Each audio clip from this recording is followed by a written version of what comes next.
मुर्दाबाद मुर्दाबाद अधिकारी मुर्दाबाद मुर्दाबाद। बिहार सरकार के सामने भूमाफिया कहते हैं कि हमारे ऊपर कोई भी केस अभी तक नहीं हुआ है। भूमाफिया रंगदारी करते हैं बिहार सरकार के सामने, यानी बिहार के उप मुख्यमंत्री विजय सिन्हा के सामने रंगदारी करते हैं, दादागिरी करते हैं, आंख दिखाते हैं, लेकिन बिहार सरकार के मंत्री कुछ कर ही नहीं पाते हैं। बिहार के प्रशासन उनको धक्का मार के आगे ले जाते हैं, लेकिन उनको एक्शन लेने के बजाय उनको बाहर कर रहे हैं। लेकिन देखिए, कहते हैं कि बिहार में जब खून खराबा हो जाता है, गोली बारूद चल जाता है, फिर जाके कहते हैं बिहार सरकार कि हम इनके ऊपर एक्शन लेंगे। लेकिन ये भूमाफिया रंगदारी करते हैं, एकदम खुलेआम रंगदारी करते हैं। जब इनके खिलाफ कोई बोलते हैं तो उनको आंख दिखाते हैं। और आप फिर बताइए कि आज के डेट में जो भूमाफिया है रामधारा सिंह, जो पहले जनसुराज के नेता हुआ करते थे, हालांकि अभी भी नेता ही है जनसुराज के, लेकिन भूमाफिया नंबर 1 के है। जब इनको कहते हैं कि आपके ऊपर भूमाफिया का टैग लग रहा है, तो कहते हैं कि अभी तक हमारे ऊपर एक भी केस हुआ ही नहीं है। लेकिन इनके विरुद्ध में पीछे से आवाज आता है कि ये भूमाफिया है, भूमाफिया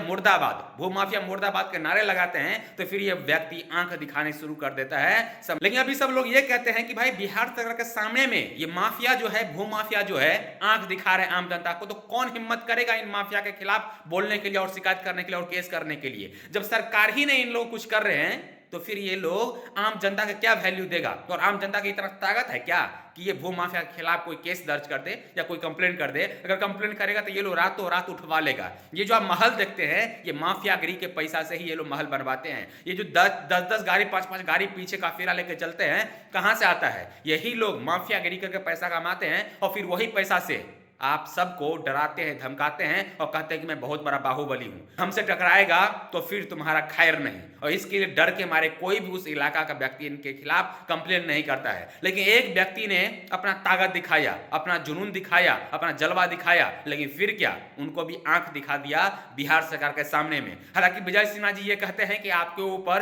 कानूनी कार्रवाई होगा, आपको जांच किया जाएगा कि आपके नाम से कितना जमीन है, कौन कौन जमीन किसके किसके नाम से है, ये पहले जांच किया जाएगा और फिर आपके ऊपर एक्शन होगा। लेकिन कब एक्शन होगा? जब आपके सामने ही ये माफिया आंख दिखा के चला गया और फिर आप कहते हैं कि आपके ऊपर जांच का विषय बनता है। अरे इसको पहले तो जेल में बंद करना चाहिए था, उसके बाद पूरे संपत्ति को जांच करना चाहिए था, और फिर गरीब का आवाज आपके पास आता कि कौन कौन सा गरीब का ये लो जमीन हड़प के रखा है, उस सब का आवाज आप तक आता। लेकिन जब फिर इस अपराधी को आप छोड़ दीजिएगा, जब आप इस आतंकवादी को छोड़ दीजिएगा, जब आप इस बाहुबली को बाहर छोड़ दीजिएगा, तो फिर इसके खिलाफ कोई भी बोलने की हिम्मत नहीं करेगा। इनका रामधार सिंह, और सिंह के खिलाफ कोई भी बोलना नहीं चाहता, क्योंकि ये लोग चाहते हैं कि मैं जिंदा रहूं, और जिंदा रहने के लिए इनके खिलाफ अगर कोई बोल दिया तो फिर उनको सांस रोक देते हैं ये लोग। इसके डर के मारे कोई बोलना नहीं चाहता है रामधार सिंह के सामने। लेकिन ये कहते हैं कि मैं हर एक साल 100 लड़की को शादी कराता हूं, हर एक साल 100 लड़की की शादी कराता हूं, तो फिर इतना पैसा आता कहां से है?